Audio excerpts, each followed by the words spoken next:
There used to be a greater time we're Oh alone yeah, on the sea. jamming. Yeah. What's I'm gonna everybody? start out every. What? I don't know. What's up, everybody? Welcome back to the Behind the Gate podcast. Oh my God, we are still on cloud nine, people. We just recorded our recap of our Pastranaland trip. Still high. We're still high from it. Yep. Thanks for tuning in. Damn it, we had a good time. We had just as much fun recording the recap as we did there, almost reliving every moment. It was just crazy. So thanks for stopping by. Thanks for checking this podcast out. We want to show some love right off the bat. Yep. So this past couple days would not be possible without the help of, first and foremost, Jason at SGB Racing, who built an absolutely incredible replica RM125 for AJ to be ripping on in this promo video. And he's just been awesome through the whole process, as I'm sure AJ can attest. The bike, people, looks amazing. Right down to every single detail he put. You could tell his heart, love, blood, sweat, tears into that thing. Created a bike that is so spot on to Travis's championship bike. It's nuts. And the awesome part about Jason is that you right now can go check him out, hit him up, and get whatever you could dream of on a bike done by him. So go check it out. sgb-racing.com. Follow him on all the social media. SGB, is it underscore hyphen racing? I think it's on SGB Instagram. _racing. Yep. I mean, he's available to you guys as the public. Go hit him up. Get your coatings done. Get your suspension done. He does all kinds of work he has the resources to do motors, powder coating, bike rebuilds. Obviously, his niche is suspension. He's a suspension guru. He's very quickly establishing himself as one of the elite suspension companies in the country, and just his work is dialed, obviously, but it's just based on his hard work. I mean, he built this bike and put all the time into this bike just for me to shoot a 2-day video on it, and then I'll never ride this bike again. He built 3 additional bikes for myself, Jeff Walker, and Jerry Robin that will all be racing at Straight Rhythm. I feel badly, but he did get himself into all this mess. He works his butt off. He does a great job. And everyone's been drooling over his the coatings that he does in the suspension. Even if you don't have him do the suspension, which I would highly, highly recommend, go get that stuff coated, because everyone knows you just got to look good. That's all that matters. Look good, feel good, ride good, and damn it, does it look good. And it looks spot on. At least the one he did for that RM looks so close to that rep. I was blown away with the forks on the RM. That's my favorite color combination, with like the what would you call it, turquoise kind of color on the bottom. It's like an aqua blue kind of. Yeah. Oh, I love that. Crazy. Yep. So go show Jason some love and he'll hook you up. sgb-racing.com, on Instagram, sgb_racing. Dave Drake's The Collective Experience. Guys, there is a behind the scenes experience that you cannot get anywhere else through The Collective Experience. You've heard us talk about Dave in The Collective Experience before.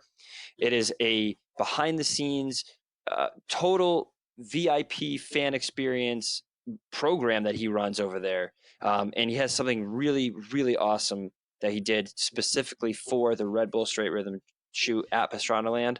So you guys got to go check it out. You could become involved right now. You could get involved with the internship program coming up for Supercross. AJ, you want to talk about that one a little bit? Yeah. So, well, right now with the Straight Rhythm, what he's doing, and there is a ton of content in there already.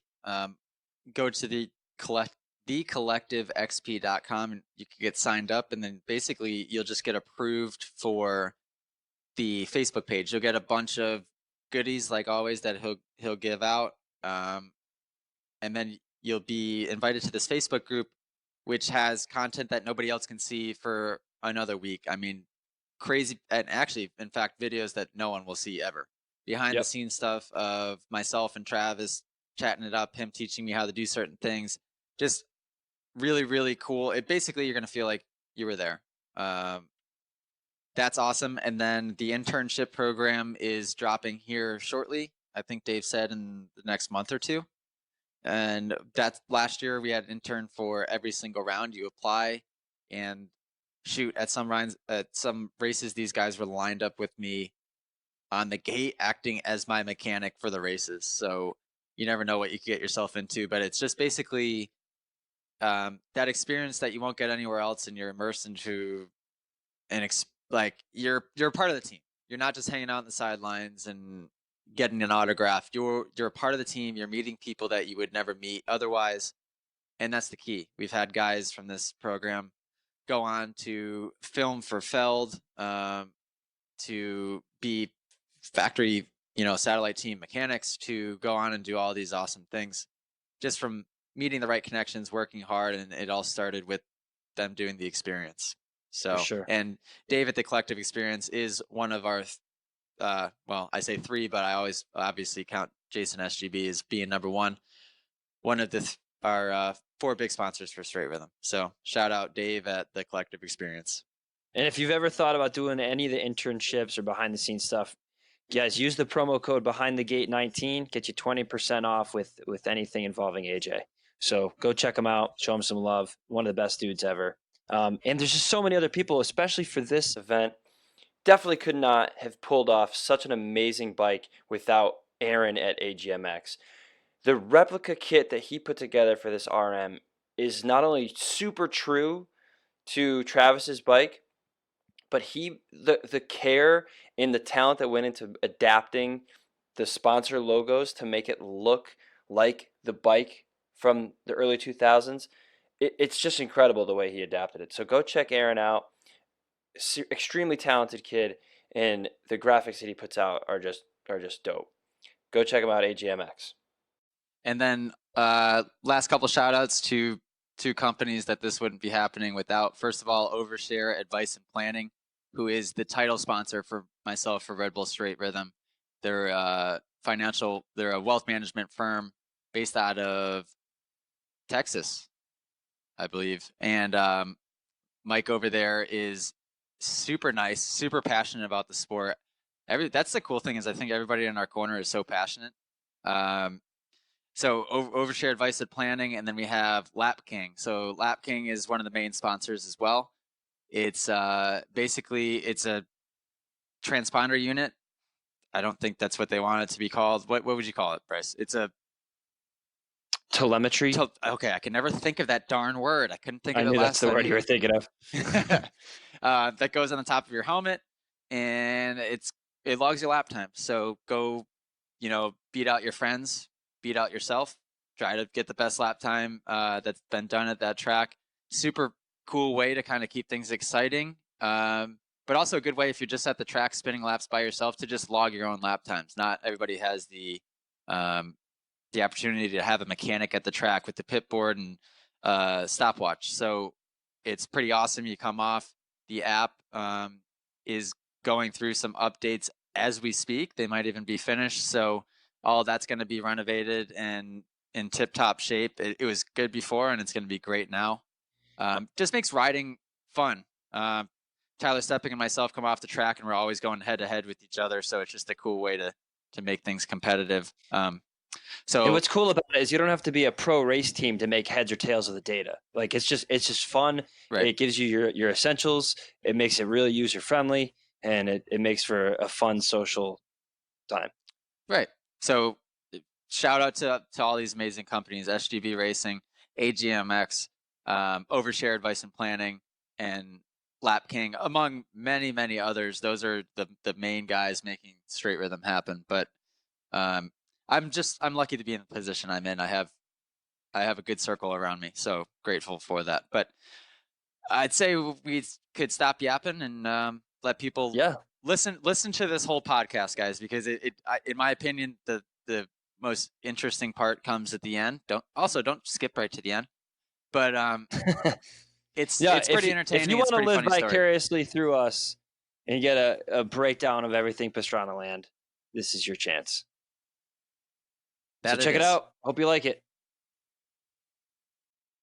Oh my God, oh my God, oh my God, oh my God, oh my God, oh my God. Holy freaking crap, dude. I'm still like, I'm stopping.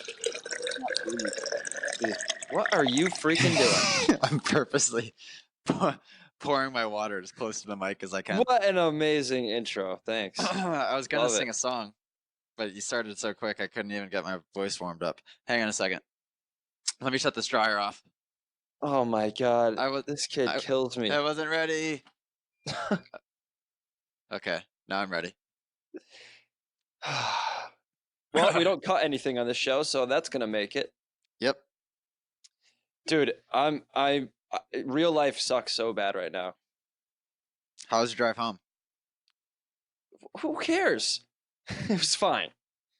You know what the hardest thing in the world to do is?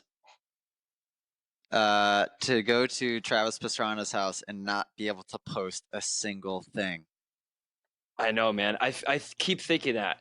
Like all of this stuff that I have on my phone that I want to post. A lot of it's you, a lot of it's him. I can't post anything. But we're going to get there. Can we just talk about what happened? Like for God's sakes. I still can't believe what we just went through. The fact that we were at Travis Pastrana's house with him, meeting him, hanging out with him, the coolest guy in the freaking world, basically let us have the run of the place, whatever we wanted to do. I mean, he was heavily involved in everything, so that was the one thing that I didn't want to get my hopes up for going into it. Everyone kept asking me, and I had a very good feeling that he would be involved, but you know, I didn't know. He's a busy guy, and I think I had said in the last podcast, I have it in my head that he's going to get a phone call, have to fly somewhere, and he won't be involved. So I was trying not to get my hopes up. So I guess we could back up to, we're heading there on Sunday to scope the place out. Day one. This is our plan. This has been our plan all along. Well, so the plan was the plan was to have 3 days. Right? Yep. That was always the plan. 1 day of basically scoping the place out, 1 day of or 2 days of filming and the wrap, Yep. and then the fun. So yeah, what happened on Sunday? So we're heading there Sunday. I am no exaggeration. Oh, I texted him in the morning. We had a time set up to get there, the whole deal. And I texted him early on. I didn't hear anything. So I mean, we had a plan. So we've still continued to go there. And we're 5 minutes, not even 5 minutes, like 2 minutes away from his house. And Travis calls me. Last time he called me, I ignored it because I thought it was a butt dial. This time I didn't take that chance. So I answered it. Sure enough, it was him. And right away starts apologizing. He's like, I'm so sorry. I had to fly to Salt Lake City. I'll be back tomorrow night. And I was like, oh, see, this is exactly why I didn't get my hopes up. But I'm like, all right, perfect. I'm like, trust me. I know you have more important things to worry about than me coming to your house. So it doesn't bother me in the slightest. Allie and I were heading back from New Jersey down to Virginia. So Travis's house is right on our way anyways. So that ended up working out. Sunday didn't happen. Monday, he got me in touch with Massive, who kind of basically runs the whole show. I think he lives in Travis's house now. Travis moved, got the family out of Pastranaland so they could get away from the craziness a little bit. And then we made Monday and Tuesday happen. And it was, yeah, I mean, it was everything I expected and a whole lot more. Sometimes you're just a terrible storyteller. I know. Let's go into details here. Okay, so we get to Travis's house. Now, this is a behind the scenes show. We want to give people a little inside scoop they might not know. Nobody's been to Pastrana's house. So I didn't realize it is on the road. Like he doesn't have much of a front yard, and you're just driving in a regular neighborhood. It's completely sort surreal. of regular. I mean, like a couple of his neighbors have like class. pit bike. They have like pit bike. I don't know. You could tell that they know their neighbors with Travis Pastrana. Okay, I'll give you that. But it's not like it's not like this crazy gated community where you'd think it's like this big compound. Like not like Stewart's, you know. It's just a normal upper class neighborhood. But you drive by, there's a gate that drops down into the iconic Nitro Circus garage, foam pit, skate park, like that whole thing. Yeah, it's all right there, right when you pull down, like everything you see in a Nitro Circus. I figured it was going to be kind of far off the road, secluded, can't see it. No, you drive by, it's all right there, which I thought was cool in and of itself. We also and I don't think a lot of people realize this, Travis doesn't live there. You just said that, but to reiterate, I didn't realize that. I think everybody just thinks like, oh yeah, that's his house, that's where he lives. But no, I guess he has this guy who they refer to as massive, and he's not that big, but he's pretty big. He's a tall guy. Seems super cool. He curates the place now, basically, along with Hubert and a couple of the other people. But Travis lives elsewhere, and they did invite us. I'm surprised that Travis told me he moved out with the family in May. I'm amazed that the family made it that long before his wife was like, all right, we're getting out of this place. Yeah. So listeners, this place is like literally a party every day.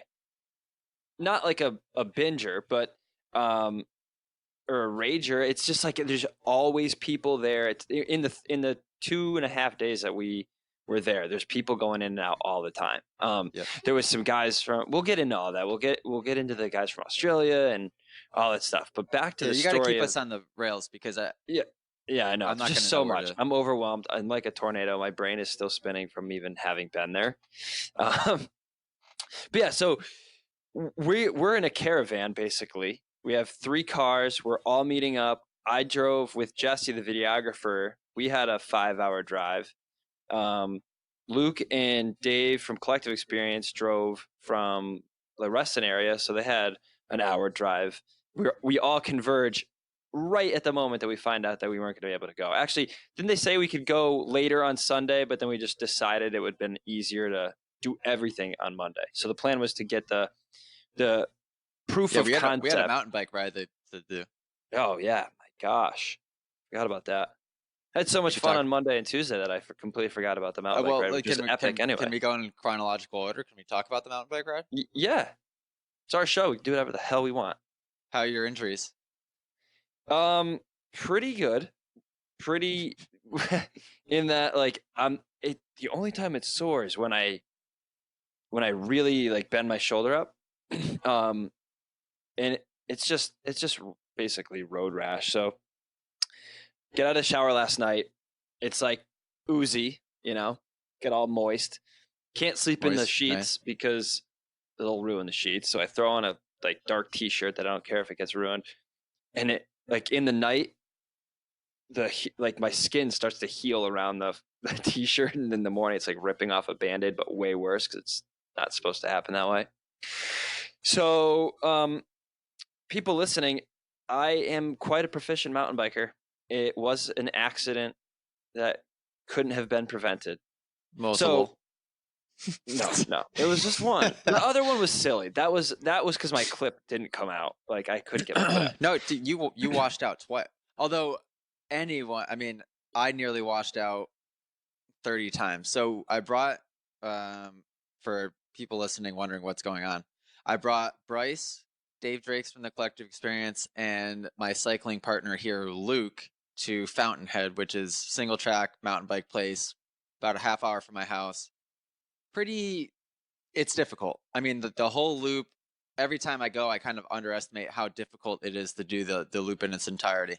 But we haven't had rain in a month, so it's dry. It's very hard packed base. Very dry. It's well kept and it's ridden a lot, but it's got a silty. It's basically like anyone that rode Rocky Hill back in the day. It would just get what we called moon dust. It was just a bunch of moon dust on the top. Moon dust over a absolutely concrete sandy base. But we as soon as you drop in, which dude, I loved Fountainhead. You've been talking about it since you moved down there. I'm so glad you brought me over there because it was really sick. It's flowy, it's up, it's down. There's a lot of great features. There's rollers, there's like whoops, there's man-made drops and jumps and berms, and it's sick. Right when we got in, you knew as soon as you drop in off the road, it's fun though. Right? Oh, that's why I was trying to explain that there's no warm up. Like once you're in, you're in. And Dave was getting all nervous when I was trying to explain that. But you drop in off the road and you're instantly into this flowy kind of quick downhill section. Which was awesome. And you instantly adapt your riding to like, okay, these turns are loose. And I didn't have any problems for the first what, 3/4 of the ride, maybe 2/3 of the ride, because you would get to these corners and we were fully prepared that they were loose. So I was just totally, Mm-hmm. I was taking the necessary precautions, like whether I unclipped beforehand or just kind of like riding in a controlled way where I wasn't going to wash the front. That was my biggest concern. The section that Right. I ended up losing it on, it was a really fast downhill section, super fun. When we were at the top, you were like, dude, you're going to love this section. We're going to go really fast. Okay, great. You went, I went, I was not far off you at all. There was like this man-made wooden, almost like a bridge, but it went up. It was kind of like a tabletop to a drop down these rocks, and we're absolutely hauling. I've never been there before.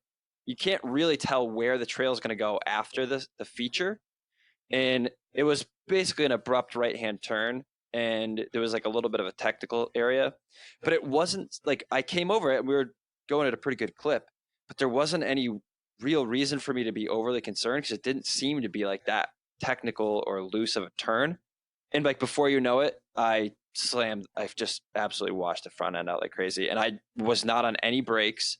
It wasn't a 90-degree turn or anything, and it wasn't a super big berm. I have no idea how it happened. I wish I had it on film.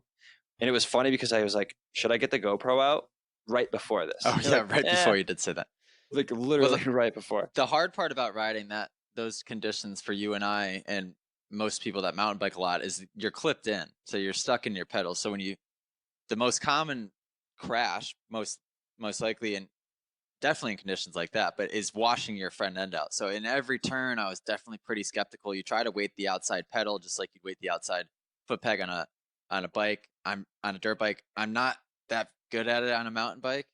But when you start to crash and wash the front out, it's very hard to get out of your pedals. It's almost you can't impossible. dab. Yeah, you can't catch yourself with your inside foot. It's like I said. So you're basically just along for the ride. So you're along for the ride. You washed out in that right hander, like road rash to your whole side, to your right shoulder, and then you ended up washing out in a left hander later on, right?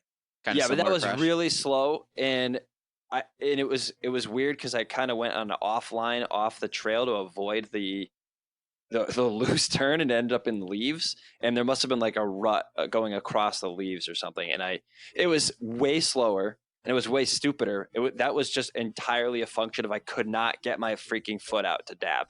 Like my foot got stuck in the pedal. But it was funny because I wear a tank top. I wear a 7. If anybody's familiar with the 7 over jersey, like the 0, just the tank top portion. I ride with that because it's very, very light. It was incredibly hot when we rode. We rode at like 4 in the afternoon. It was still like 90 degrees. We were all drenched. That's a super light jersey, really breathable, cool. And I love the tank top, except when I was washing out, it happened. I slid for so long on my right side under the bike that I remember like I had time to look down at my shoulder, like recognize as I was sliding that, oh fuck, I'm wearing a tank top. Look down at my shoulder and watching my shoulder drag on the dirt and sand and rocks. And I was like, oh fuck. Yeah, I don't think it would have done much having a jersey on. It probably just would have kept the dirt out of your cut. I don't know. Maybe. But it was fun. Dave Drakes definitely was exhausted, but I think he had fun too. Yeah, AJ, your problem is that you overestimate everyone else's abilities, you underestimate your own abilities, or at least understate them, and then you underestimate how long anything will take. So we got 2 miles into this trail system, and it became very evident pretty quickly that no one other than me and you were going to be able to do this loop. And even then we didn't think we were going to have time to do it before it got dark. Right. So we're up against the daylight. That was my bad. We get halfway into the Black Diamond Loop, which was an additional like 4-mile loop outside of the 3 or whatever we had ridden up until that point. Mm-hmm. And we were like, we get halfway through and you're like, yeah, I guess it does take a little longer than we thought. But it was fun. It had a lot of like pretty technical, rocky climbs and then cool drops and man-made stuff. I loved it, man. It's got a little bit of everything, and it's still a very physically demanding ride. There's no question about that. But It's not like a lot of Connecticut riding like Case Mountain where it's pretty much only physically demanding, and it's very slow, kind of technical, loose, rocky, which I enjoy that too. Um, and the different thing about that is you can get in a climb at Case Mountain that's like a 40-minute climb, it seems. Where At at least 15. At least yeah, 15, like what's legitimate what's like 15. the parking lot to the summit take? I forget. Is it just like 15-20 minutes or is it like Yeah, 40? it's like No. 15 Oh, okay. if you really haul it. I mean, I think you and I both done it quicker, but on a normal, like, if I'm going to go out and have a fun day, it's 15 minutes easy. But Okay. that's Which straight feels up like the whole time. feel forever. Yeah. Where Yeah. at Fountainhead, you're never going up for more than I think a minute would probably be absolute max, right?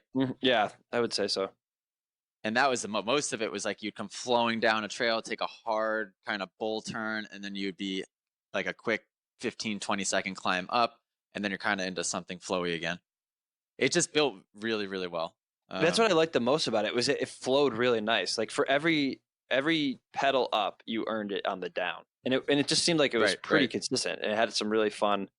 They had a lot of downhill, which is not like around here. It's either you go up to ride down, or you ride down and then you have to ride back up. But this was up, down, all around. It was super cool. Yeah. So that was So fun. we filled in our Sunday with that, which ended up being perfect, really.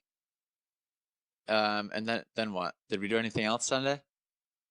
No. And then Monday. Keep us in chronological order here because I'll forget things. Monday. So Monday the plan was to go.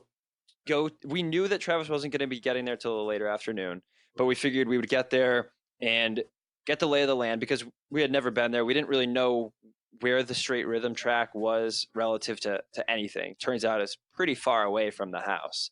It's not even on his property, actually. Correct. And so the plan was to just scope everything out, get Jesse comfortable with where he was going to position for the shots and come up with his game plan. And then once you guys figured out all the stuff way out, come back and do like the still photos and some stuff that you could do without Travis. And that's what you ended up doing, right? Yeah.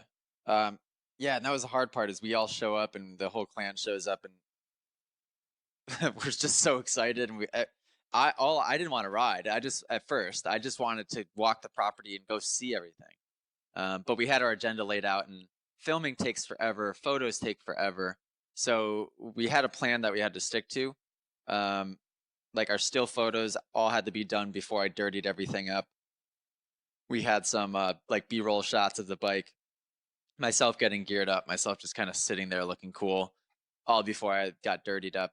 A lot of that stuff takes a while.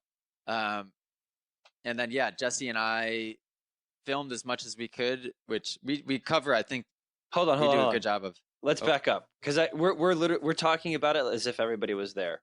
So I want let's talk about the experience of just going into the gate for the first time. So we meet up at one spot because there was how many of us? 11 of us the first day. Yeah, yep. It included camera people, vlog people, your brother, mechanics, like Jason SGB and his posse. I I had somebody for everything and then some. Exactly. So in order to not make a complete scene and show up with 15 cars, we all meet at one spot. We jump into 2 cars, basically. Jason was already there. And we roll in. And you pull up to the gate. There's like a big gate across the driveway. A bunch of like no trespassing signs and everything you'd expect for private property that had the coolest shit on the planet within it. But the no trespassing sign says no trespassing, or if you haven't signed a waiver as of something 2019, you are trespassing. I just find that funny. Did you read any of those as you were going through the woods? They were all signs? throughout all throughout the property. So we get in there. You roll down the iconic Pastranaland driveway, past the skate park, past the Red Bull quarter pipe, past the run into basically the foam pit ramps, and everything is there, man. Everything that you would ever see from any Nitro Circus video or action figures movie or whatever. It's literally all right there. It's super overwhelming. I'm a huge fanboy, so I'm pretty gay about it. And everything that's ever been used is still there. It's still there. Everything. You recognize ramps, you recognize like bikes or equipment that was used for certain things. It's almost like for the average person walking in there, it would look like a junkyard. But for us, it's like memorabilia everywhere. And you're like, oh, yeah, it's like, holy shit, that's the front flip ramp. That's the street bike Tommy ramp into which we all ended up hitting, which is cool. Everything that we grew up watching and idolizing and seeing every clip after clip after clip of everything there. It's right there. So you roll in and the garage doors of Travis's shop are open and all of his bikes are in there, all of his everything that you could possibly imagine. He keeps everything, which I thought was pretty cool how sentimental he is. He has the first truck that he ever bought. That Ford, was it an F-250? Oh, lifted really? Ford. I didn't know that.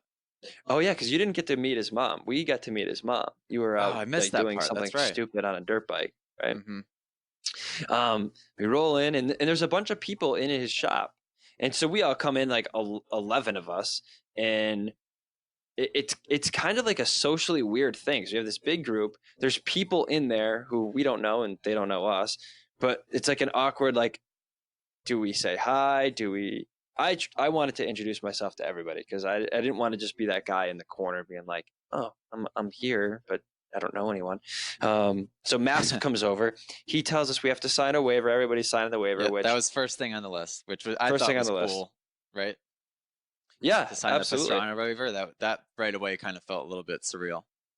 I know. And then you turn around and like he has the rules on the wall, and the waiver signing is obviously paramount because you think that everybody's been hurt there, could possibly get hurt there. Like you're even being there with the potential of somebody else hitting you, or even just standing in the driveway, you can get in the way of a side by side or a quad or something.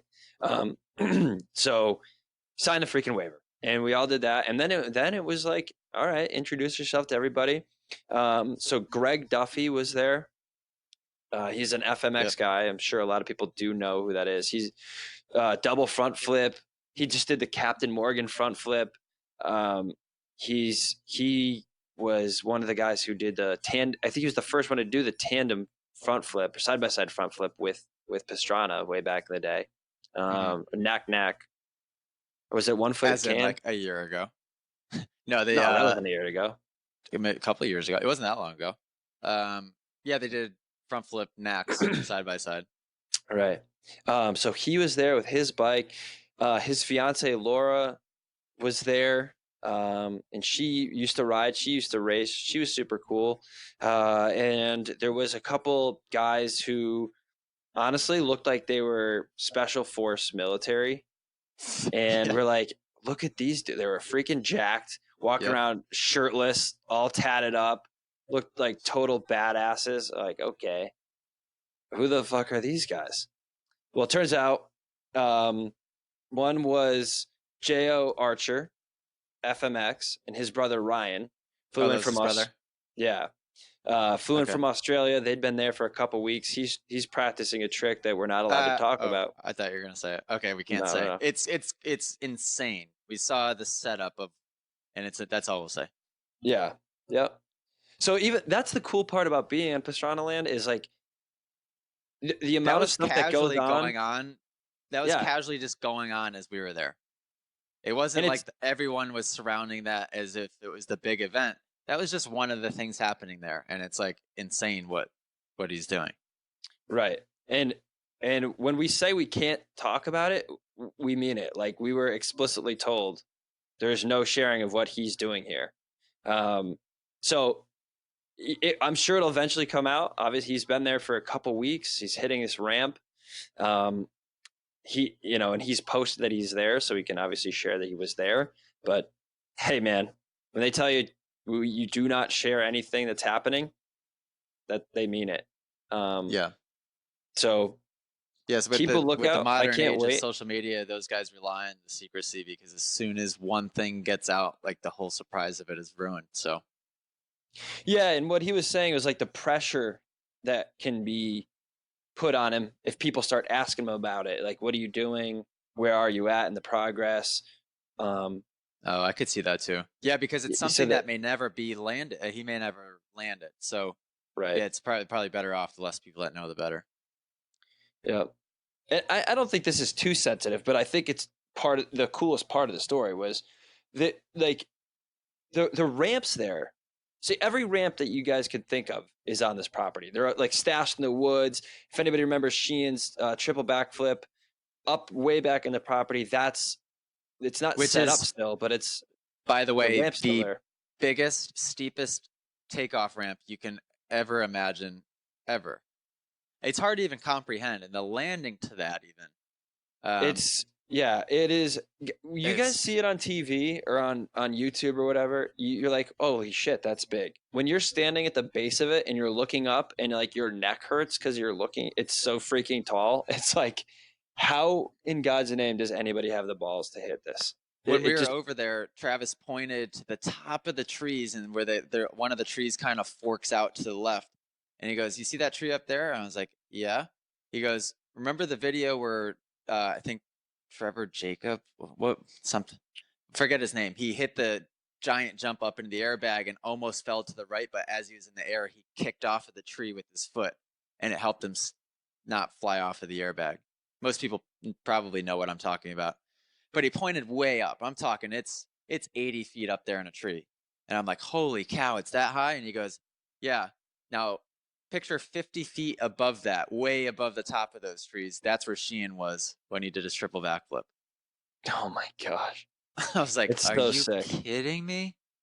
Yeah, when there's no video, like it looks high in a video, but when you're standing at the base of that step up and where the ramp would have been set up, and you look up at those freaking trees and you're thinking, like, what the actual F?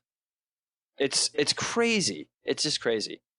But what I found interesting about Jo's case and what he's doing is the ramps, like how much science goes into not only setting up the ramps and leveling out all of the stuff to set the ramp, and we're talking like degrees. Like they were adjusting a ramp to a degree, or within a half a Right. degree. I A mean, half a half a degree. degree. And they're going into an airbag for safety reasons, obviously.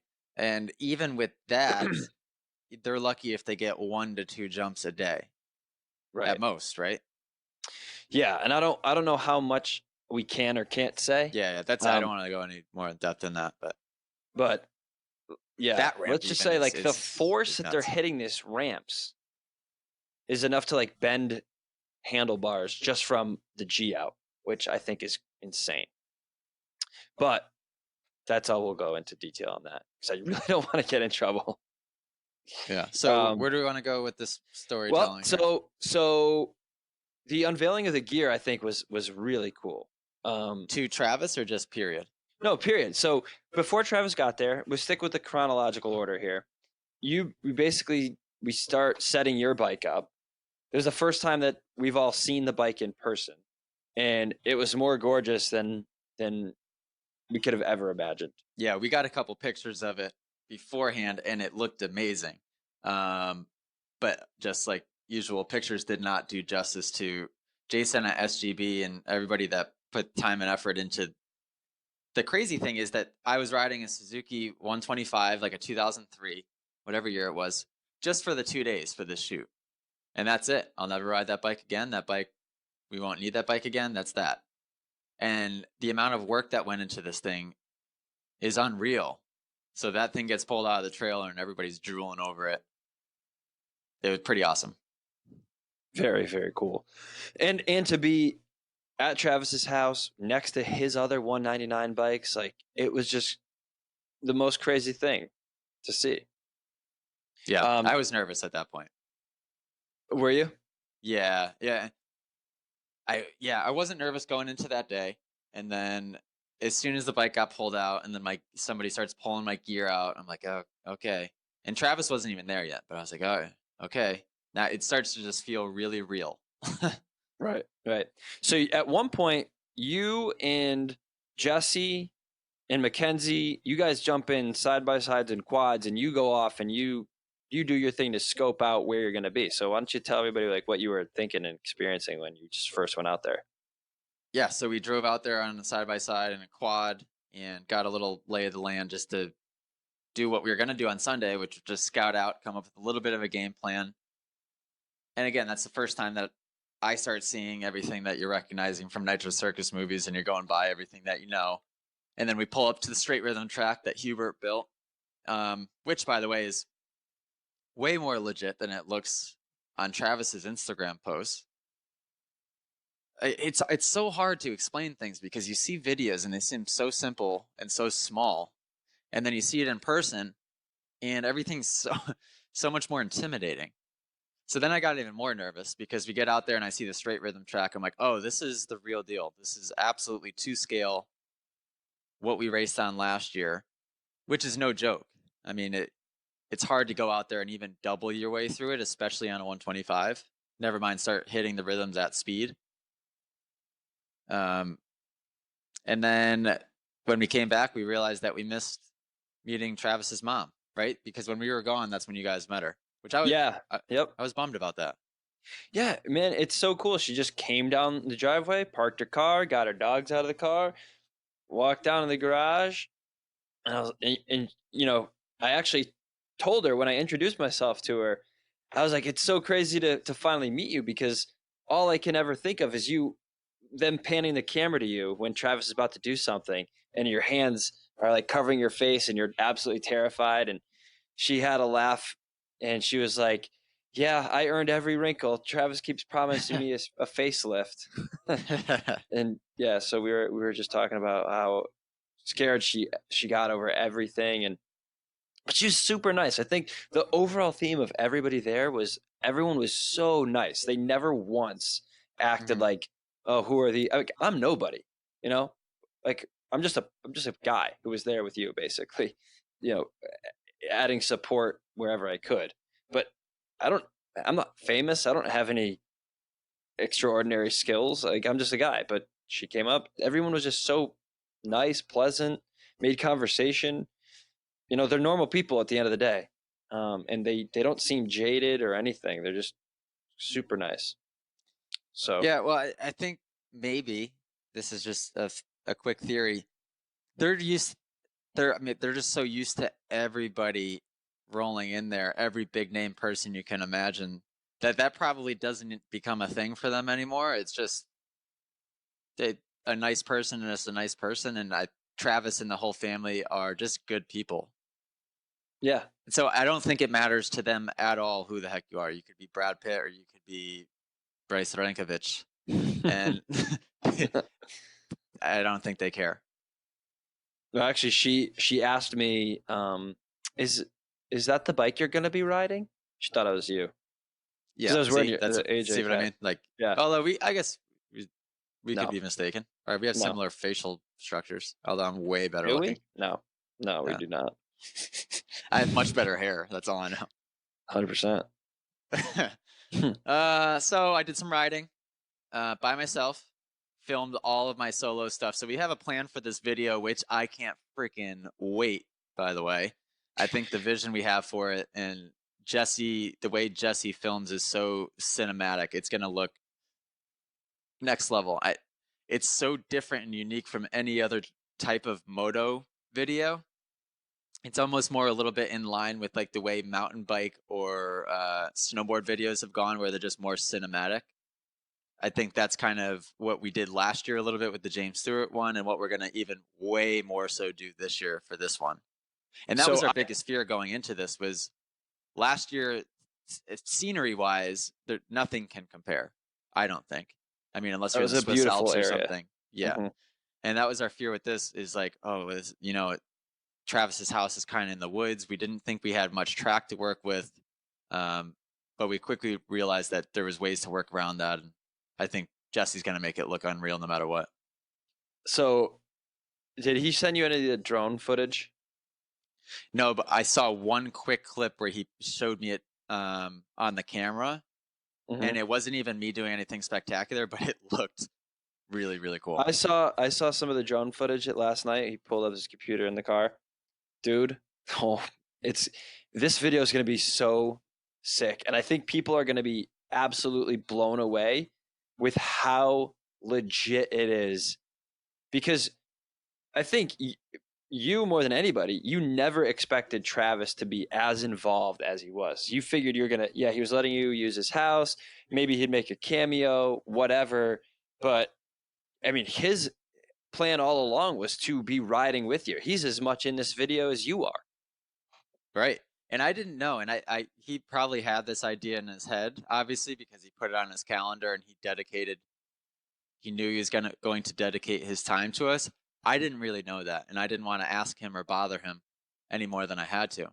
I think when it first hit me was after Jesse and I roll back from filming, I pull in and Travis, were you there? Were you there to see Travis's initial? Oh no, that's what you missed. And that was like, yeah, because you guys were walking back. Yeah, no, were we on the quad? I don't remember. I don't know. Whatever it was, it took you a while. Oh, you got stuck talking to the freestyle guys. Yeah. Mm-hmm. Yeah, so I pull in and Travis is standing outside the shop with a whole bunch of people around him. And that was his initial reaction. I think Dave Drake's got on video. And he like lost his mind when I pulled up. I had my goggles on. I had his chest protector, all the gear, everything, the custom painted helmet with the swirl. And like, it was pretty darn cool to see his reaction, how pumped he was. So right away, he calls Hubert over and he's like, Hubert, go up to the house, get my championship bike. It's been in his house, hasn't moved from his basement in his house for like 15 years. They bring that thing down, dust it all off. He's all excited so we could put him side by side and compare them. That was yesterday. Oh, that was yesterday? Yep. Oh, gosh, It's all blending together as one. I know. But... Oh, that was yesterday, right? Because I didn't ride with Travis Monday night, right? Correct. So, no, he came there because the Armzilla got dropped off, too.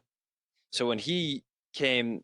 to see you, like that was awesome because I came in like right after the initial reaction. We had walked up because, like you said, we got stuck at the freestyle ramp, and he was just losing his mind, which I thought was freaking awesome. I can't even imagine being in your shoes and him like totally geeking on you, but it was cool to see. And then he's like, thanking me like crazy. I'm like, what? I didn't even know what to say back. He was to hear Travis Pastrana tell you, "Oh my God, this is the sickest ever! Like this is awesome. This is the bike. This is the bike. I can't believe this. This is crazy." Blah blah blah.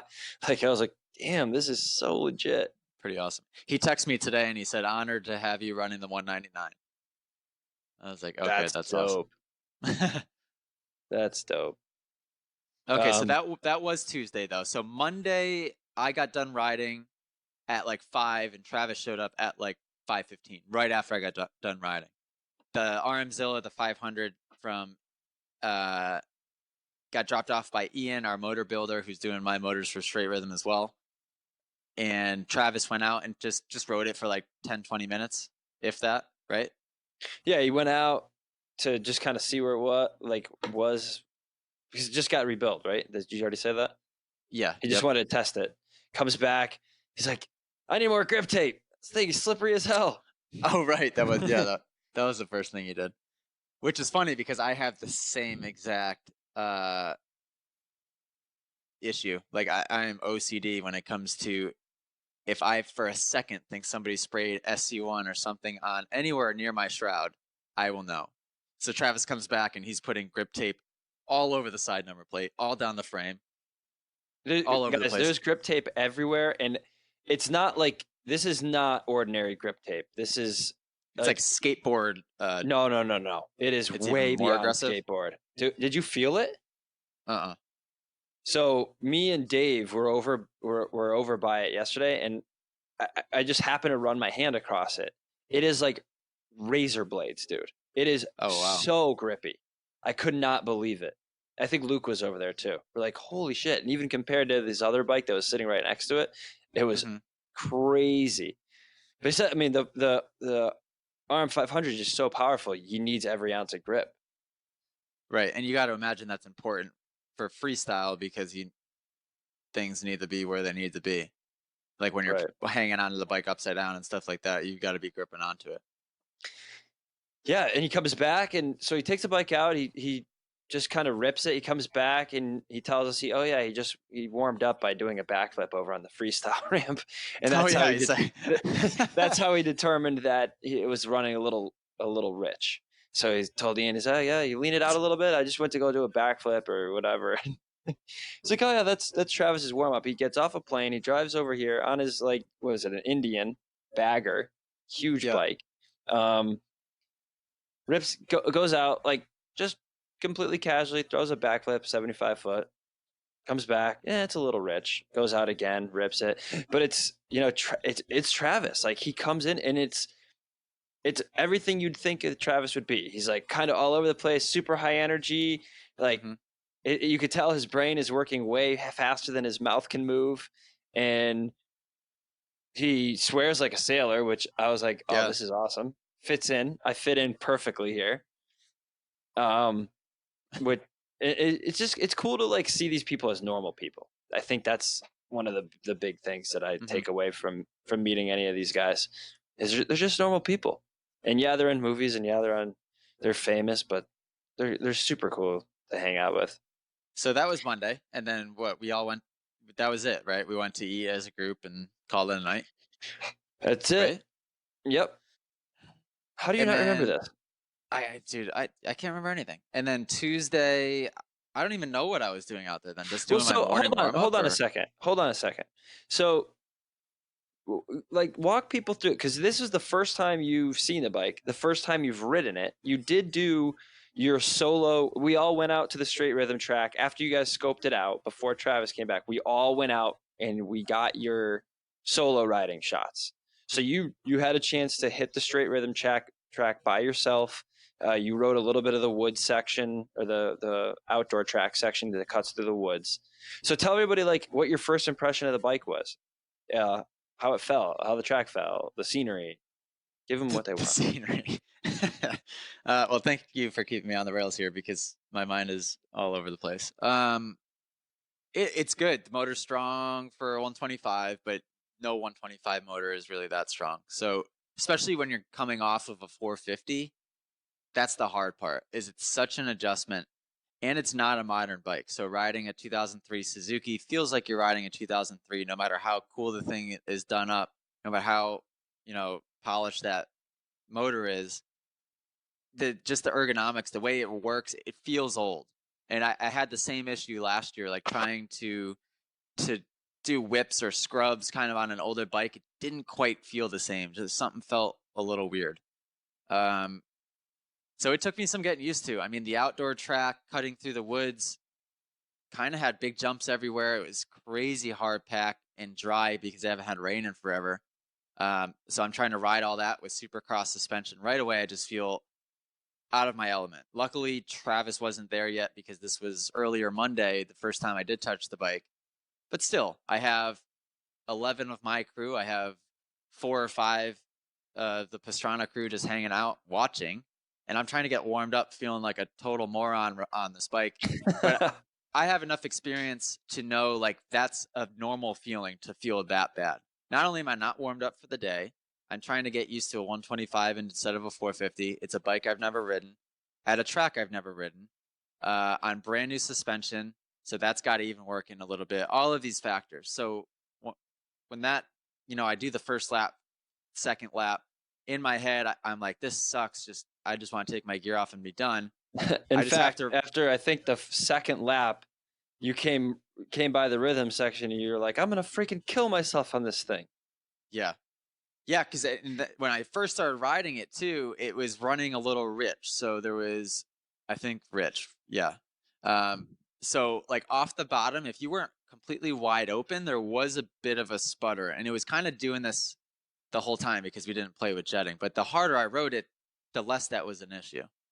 But that was an issue right at the beginning because I'm trying to just double through this rhythm section, and like it's kind of sputtering every time I go to take off. I'm like, oh my god, what a nightmare. So I have the experience to remind myself to just keep riding. Eventually, I'll start to loosen up. The bike will start to break in. Everything will start to feel like normal, and then I'll build from there. I do think that from a mechanic standpoint, Jason is like this, and Jeremiah, my longtime mechanic, is like this as well. They're both very stubborn as far as they don't want to touch the bike because they know that I'm uncomfortable. But I know that something has to be done to the bike to get me comfortable, and then we can return back to those base settings. So it's something that we kind of have to like both compromise on, with the end goal being that original base setting in mind. You don't want to stray away from that and then expect to stay away from it.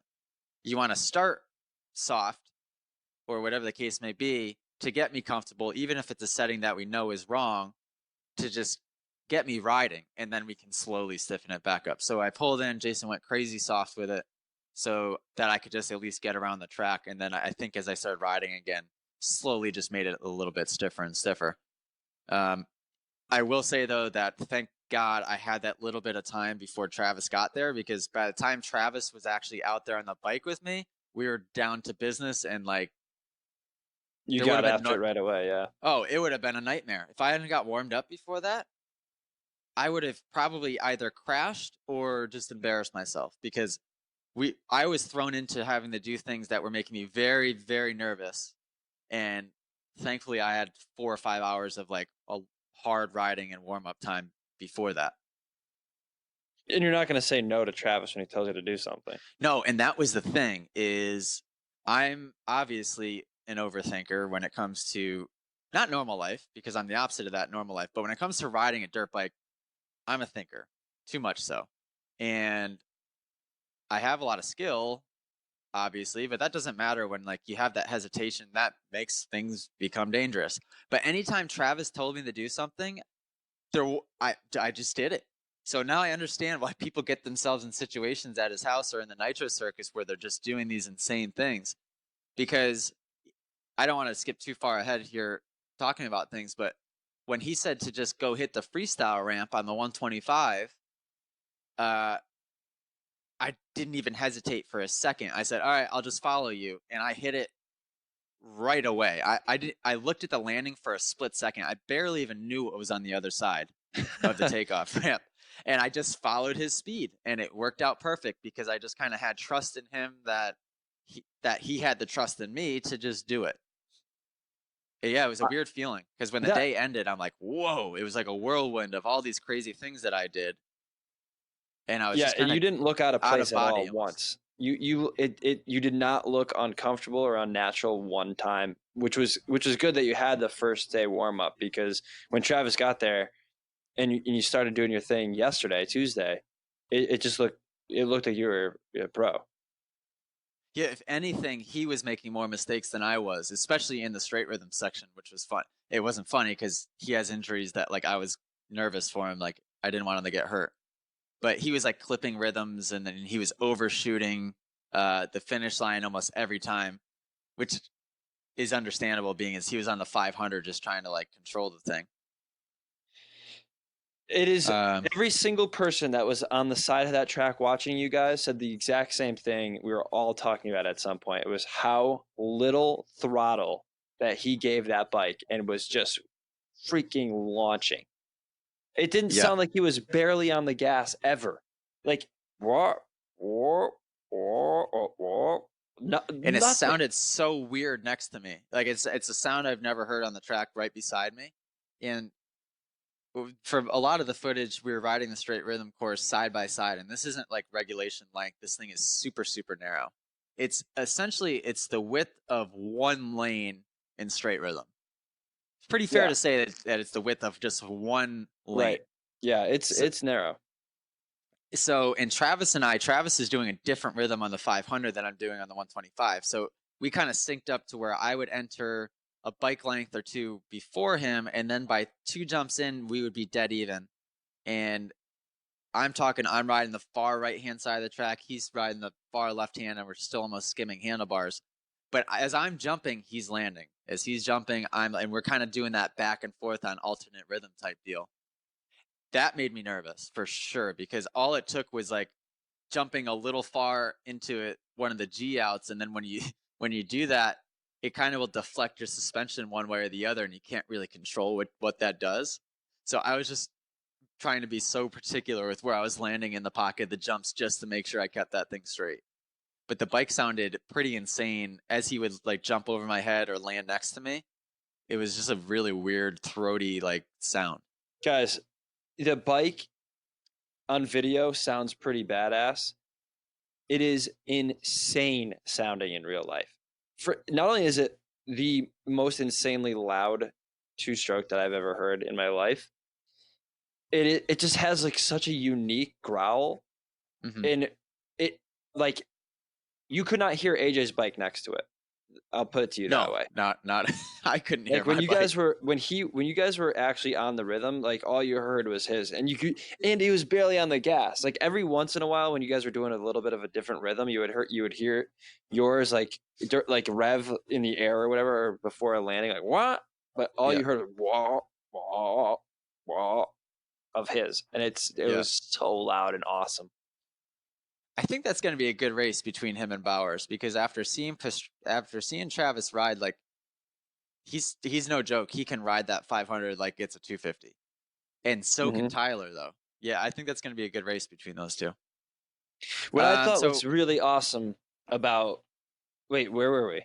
Where did you want to go? I don't know. That's why. We were talking about your individual sessions and how you felt on the bike. Okay, so now you want to skip to Tuesday, and when you guys. The plan right off the bat was he was going to go out with you and get all the scenes together. Yeah, so we start. I forget what we did first. What was funny though is right off the bat, we told Travis the light outline of the film and what the plan was. So he had an idea of what our end goal was with this. And then from there, Travis just took over as director. I mean, he was directing scenes, so there was some like acting involved, mostly with him, but there was me doing some stuff too. And he was totally directing the scenes of these things. And then we would come off, and he's like, "All right, we're gonna do 4 passes. First 2 passes, knack knack. Second 2 passes, no footed cans. We have to touch our feet." And then we we fire them up and go. And then we come back in. All right, now you're gonna go in front of me. You're going to do a knack knack, look back at me. Next pass, I'm going to go in front of you. I'm going to do a backflip. I'm going to look back at you because I have the GoPro on my helmet. And I'm like, okay, Travis. All right. Yep. Oh, yes, sir. And we go do our 2 passes. We come in, let the dust settle, and then come up with another game plan.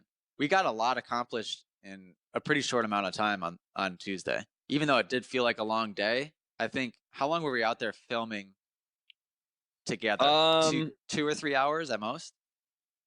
Yeah, well, no, it was probably like 3 hours. It was like 10 something to 1-ish. Yeah, we got a lot done in that time. 1:30. You did. Got a lot of passes at the rhythm section, and that included when you guys went out to the freestyle ramp. Yeah, because then he had in his head to do this funny thing talking about how he could save do a flip. Yeah, okay. And then I could do something that he couldn't do. Yeah.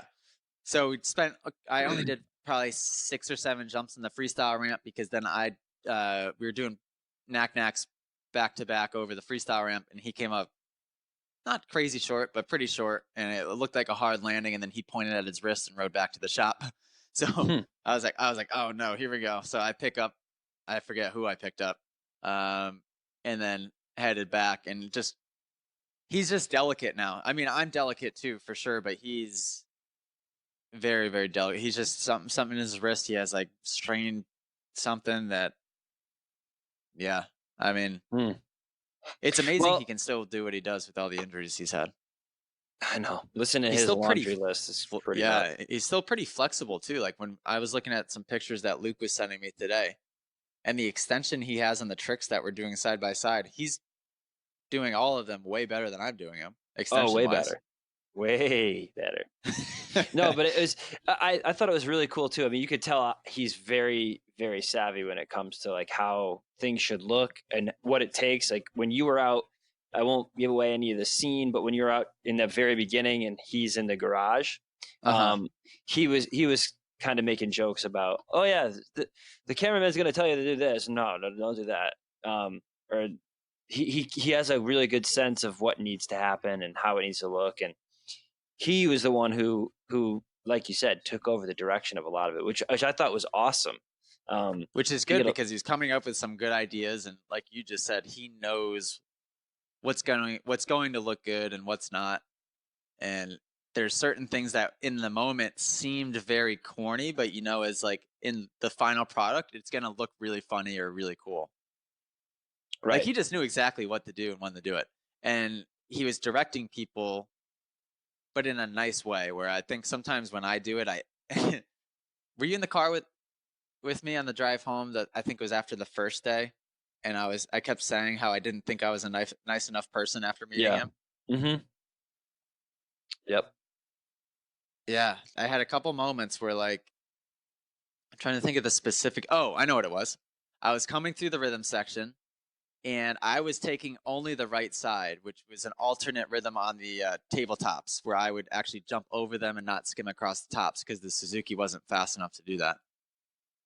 Everyone watching, in my mind, should have known that I was only going to the right side. So Jesse said, all right, I'm going to stand on the tabletop, so when you come, I'll be on the track, whatever. I couldn't see him because I was going all the way down around the other end. He gets set up in position. I go all the way down the rhythm. When I get there, I realize he's on my side of the track. So in my head, I'm instantly annoyed. I'm like, okay, I brought 11 people to Travis's house. Not one person of these 11 people could tell Jesse, hey, get on the other side. AJ's riding the right side. And I forget what I said. I don't think I said anything that mean, but I definitely thought I came off sarcastic or with a bit of an attitude.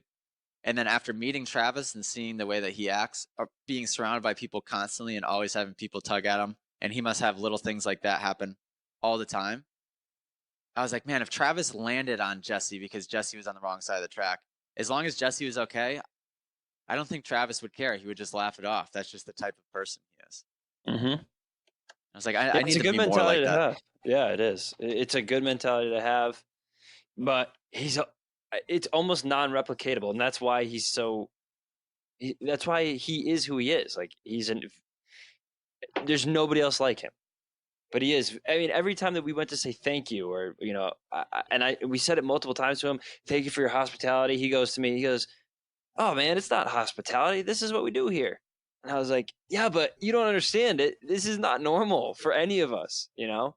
It's like, this is you open up your house, your property. What I thought was cool is, like, we get there, nobody knew what to expect as far as what we were going to be allowed to do, allowed to touch, allowed to see. It's like, no, grab those pit bikes. You guys want to jump on the mule? Take that out there. Oh, take that 4x4 out there. Take the quad. Take this, whatever. It's like, so then we had this whole train gang of people on all of, like, the Nitro Circus pit bikes, which in and of itself is, like, wild because, like, those are so iconic. Mm-hmm. Yeah, we loaded up the 4x4.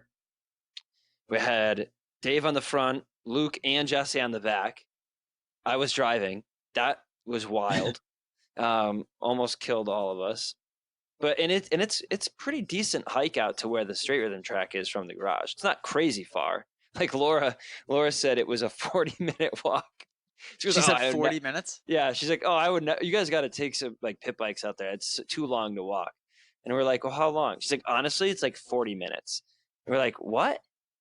And she's like, okay, we'll jump on all this equipment. And then we get out there, like, dude, this is not a 40-minute. It was all of 10-minute walk.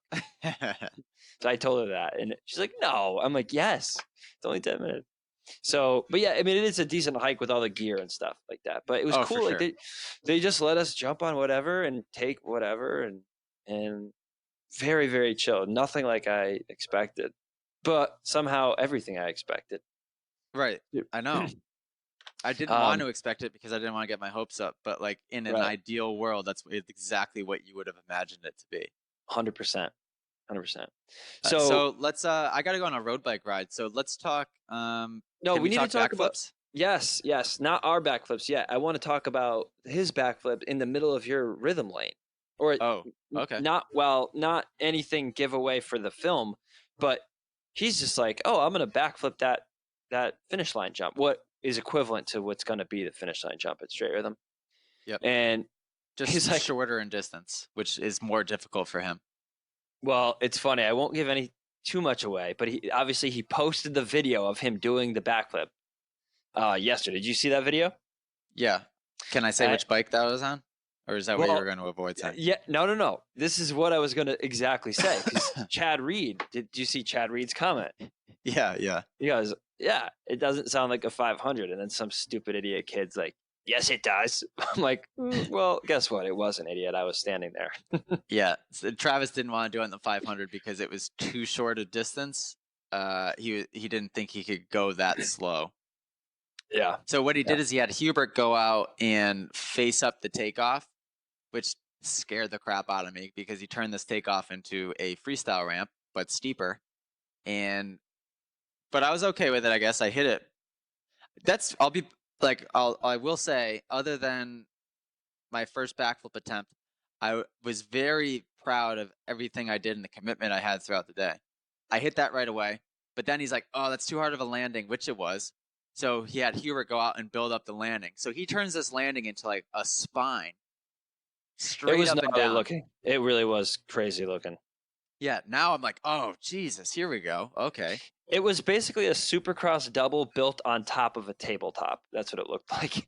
Right. Yeah. So that's exactly kind of what it was. It was just like elevated way taller than anything I had seen in a while because it was basically a jump built on top of a jump, and it was so peaked out.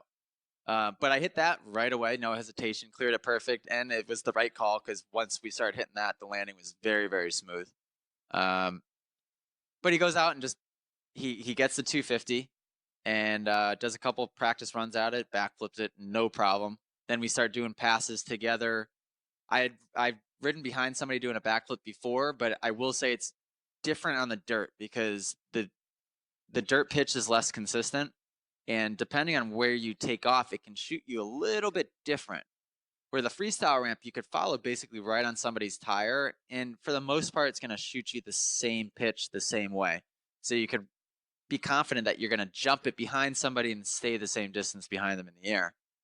On the dirt, it's not the case. So the first time I did a jump behind him while he was backflipping, I'm in the air and I'm just creeping up on him. I'm like, oh boy, this isn't good. And at that point, there's nothing you can do. But yeah, that was obviously pretty unreal.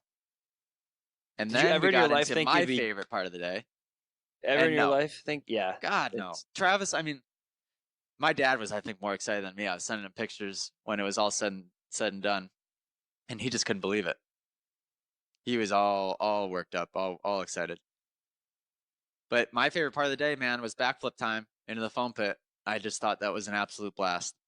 Yes, and Travis, you told him Monday that you wanted to do it. He was game to set some time aside to do it, and it was to say it was a dream come true is like the understatement of a century. Just being there was amazing, and it would have been a once in a lifetime experience that I would remember forever.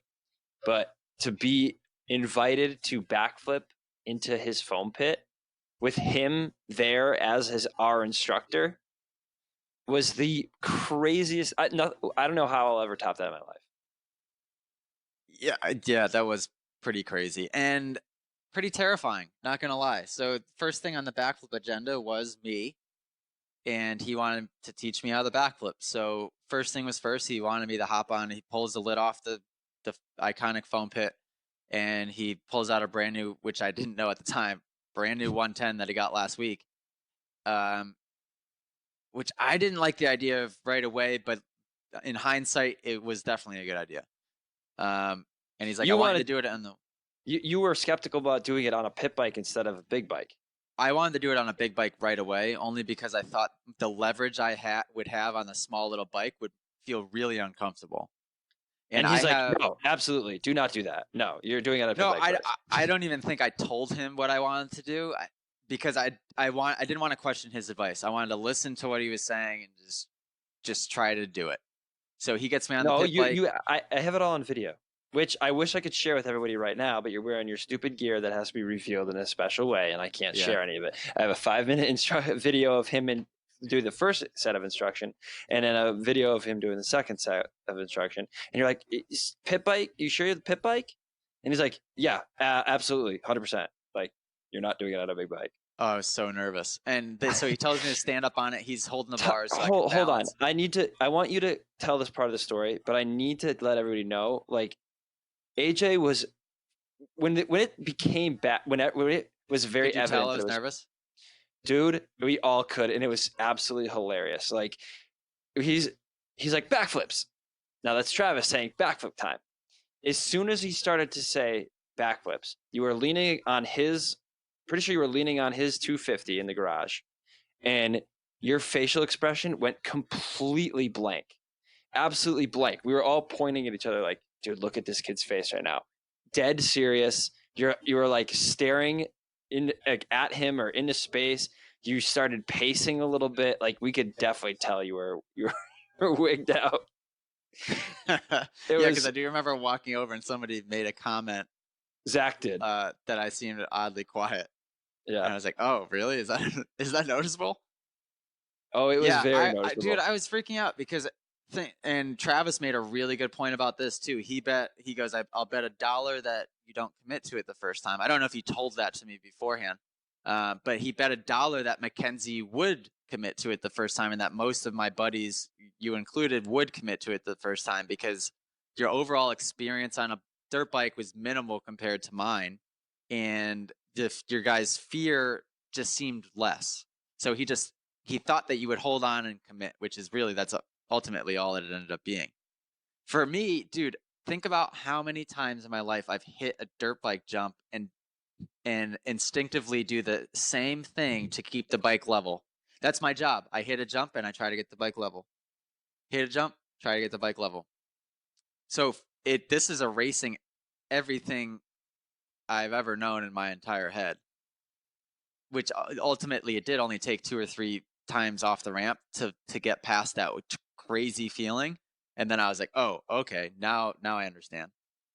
But even when he was describing to you, and I'm going to release this video at some point because it was so hilarious, he's like, all right, we're going to tell if this is going to be a good day or a bad day. 1, 2, 3. No, he had you straddling or standing on the pit bike. He was in front of you. And he goes, 1, 2, 3, backflip. Yep. And this is on the ground for anybody listening. He's on the ground. AJ's standing on the pit bike. Travis is holding it up. He goes, we're going to tell right now if it's going to be a good day or a bad day. 1, 2, 3, backflip. And you like went to go do a backflip, and all you did is whip your neck backwards and do nothing else. Literally, it's just like you're just like broke your neck backwards.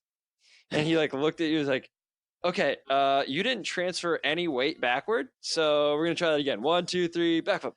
And you did the same thing. And he goes, okay, no, get your weight back. And you got pull these bars off the ground, right? Instantly, you got into your attack position. He said, lock your knees out. And what you did was like went to go pinch your knees together. And he goes, what are you doing? Don't pinch your knees. Like, straighten your legs. And you're like, straighten your legs out. And he's like, go to do a stand-up wheelie. And he goes, you're like, well, and he goes, well, there's no throttle, so just pretend like you're doing a stand-up wheelie. And you're like, well, I wouldn't transfer my weight backwards in a stand-up wheelie. And he like looks around at everybody. He's like, what do you mean? Just transfer your weight back. I do remember that because I was like, yeah, because if you lean back doing a wheelie over the takeoff of a jump, you're going to endo. So I would actually get my weight forward. Yeah, and he's like, this guy. Hubert was like, it's going to be a long day with this one. And yeah, I don't. You were so nervous. I think that you were overthinking even the most basic thing. Dude. If you're riding your dirt bike just on the ground, you're standing on the foot pegs and do a wheelie. That's what he was talking about. Stand up wheelie. That's all he was talking about. But you're like, yeah, but that's not how I would do it. So if I were describing, yeah, I wouldn't describe it like that.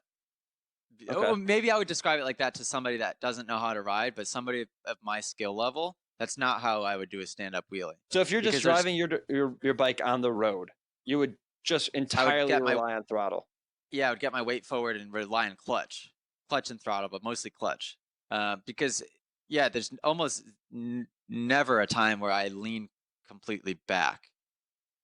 Unless you're like on a 125 going down a start straight and you're just trying to hang off the back of the thing. But on a 450, there's never a time that you get your weight back like that. Yeah, so for me, it was just not racing. Like that. But you're the idea of like you Or pulling up extending on your your elbow. Like, handlebars. yeah. He wanted like you were supposed to extend your elbows and lock your knees out and get your weight back. There's never a time you do that.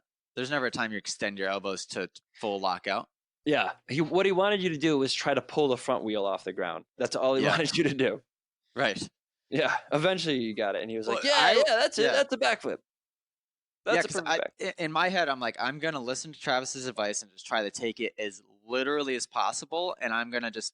That was my way of trying not to freak out. Is I was just gonna follow his advice as if it were a step-by-step plan, and he didn't really give me a step-by-step plan, so that's what made me nervous. He basically threw a couple words of wisdom out there, yeah, and his 3 steps didn't make sense to me until after the fact. 3 steps. And then once, don't miss the pit. Yep. Don't let go of the bike. Which is the biggest one, and I was like, well, duh, but yeah, and continue. What was the third one? He explicitly said, "Don't and go fast enough," right? I don't even remember.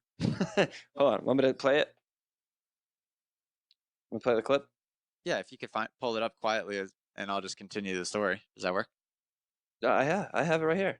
Oh, it's 2 minutes long, but hold on. First try. You guys, you'll be thinking about so much other stuff, you're not going to be thinking about where you're going.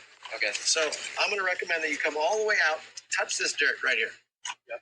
You can go nice and slow. Make sure you're in second gear. See that little arrow? Well, it's not an arrow anymore, but yes. The shape of it's like a Pac-Man. Go up, get eaten by Pac-Man. Okay. On the takeoff, and you're fine. Okay. Because everyone goes up the center, but the center is not the center. The center is actually the far left of this ramp. Okay. That's the center of the foam. Okay, pause it really quick. So, yep.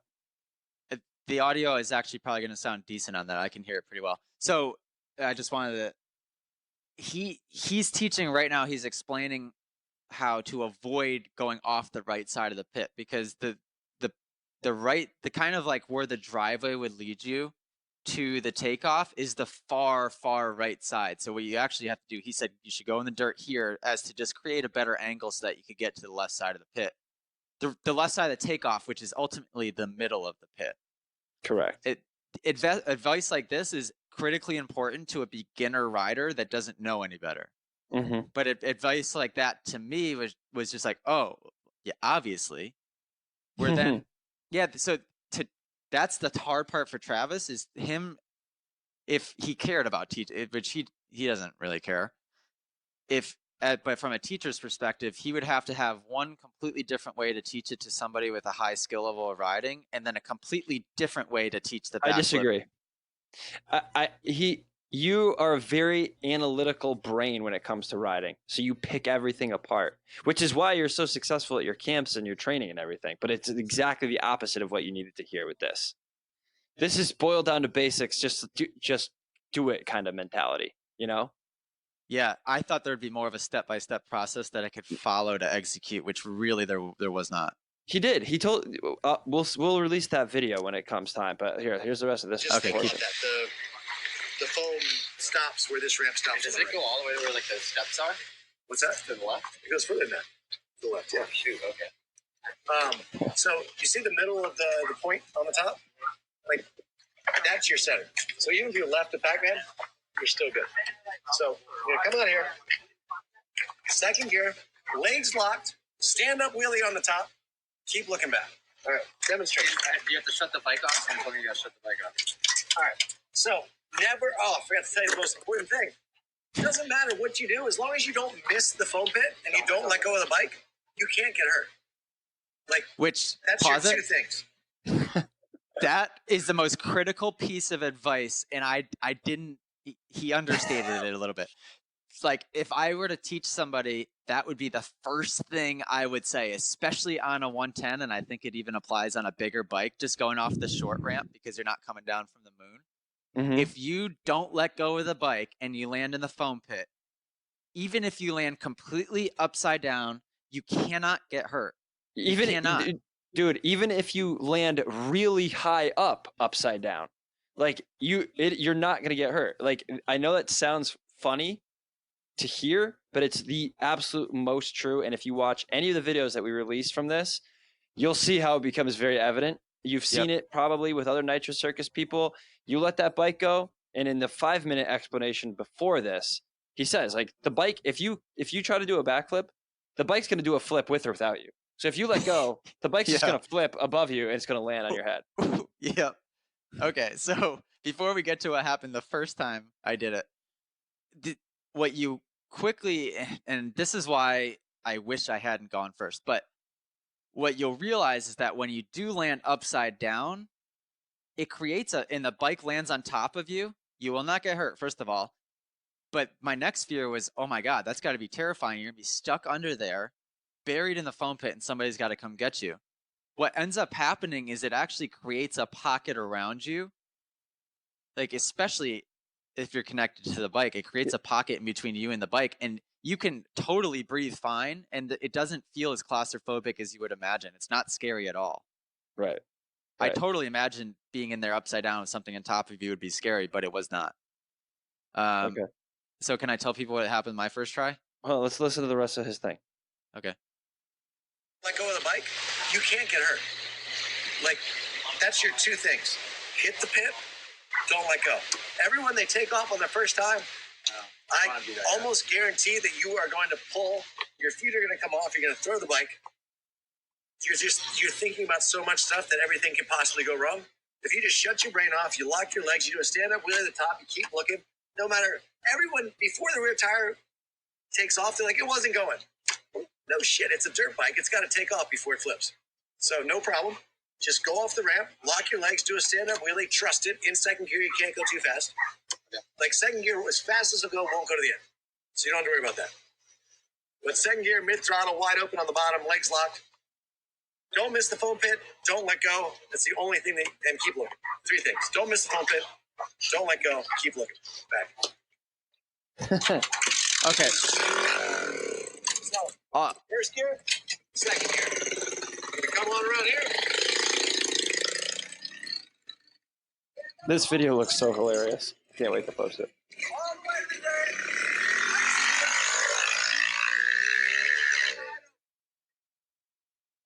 That's that. I barely even remember that. I was so nervous. So listening back to that, the basically the 3 words of wisdom he gave me right before he went was spot on. Exactly the only 3 things I should have been thinking about, but I didn't even hear those things come out of his mouth. I was so nervous at that point. I didn't even hear those things come out of his mouth. I am shocked that you were that nervous. I really am.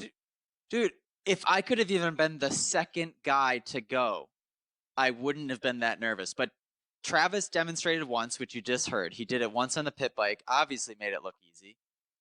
Didn't help my confidence at all. And then I had to go do it.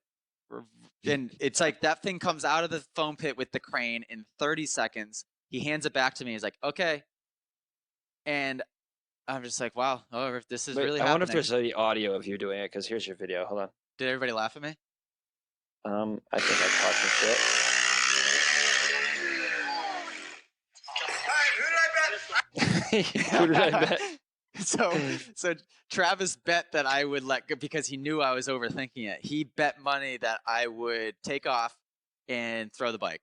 And that's AJ threw the bike. It was exactly what I didn't want to do and exactly what I did. I committed off the takeoff. I leaned my head back, and then I immediately got the feeling in the pit of my stomach like, wow, something's not right, and I threw the bike. But at that point, I was straight up and down, so the bike kind of came down sort of on top of me. Essentially, it was the most dangerous thing I could have done. 100%. Here's your second time.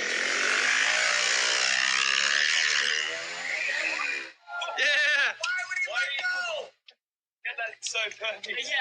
Yeah. Travis holding his head. Why would he let go? Okay, so the second one, I'm not watching the video. You just were right then. I pulled really hard. I told myself I would commit, which I did. I rotated. I started to over-rotate, and when I started to over-rotate, my feet began to come off because I was spinning so fast it felt like. Then I threw the bike downward into the foam pit. Which that was fine, really, but it still would have been safer for me to just continue to hang on to it.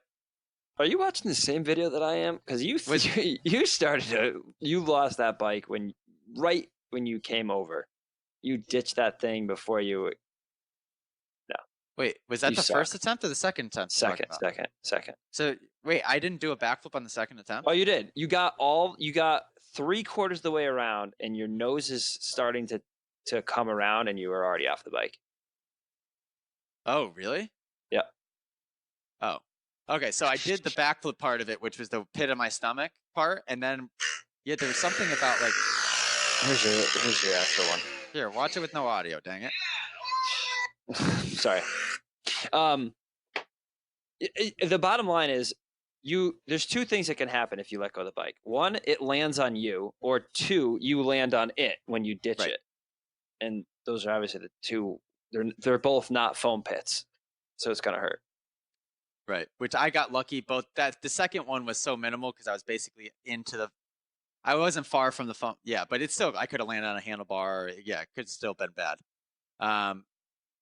And then a third one I did pretty much perfect on the pit bike, and then it was everyone else's turn to go. But this is when I started. This is when I started gaining confidence because I saw a lot of people mess it up really bad, and then I saw a lot of people, not do it too great, but at least stay on the bike. And I'm like, oh, it all started to click. And wait, who did it awesome? Who did it awesome? Me. Not you. I'll go in chronological order. Hang on.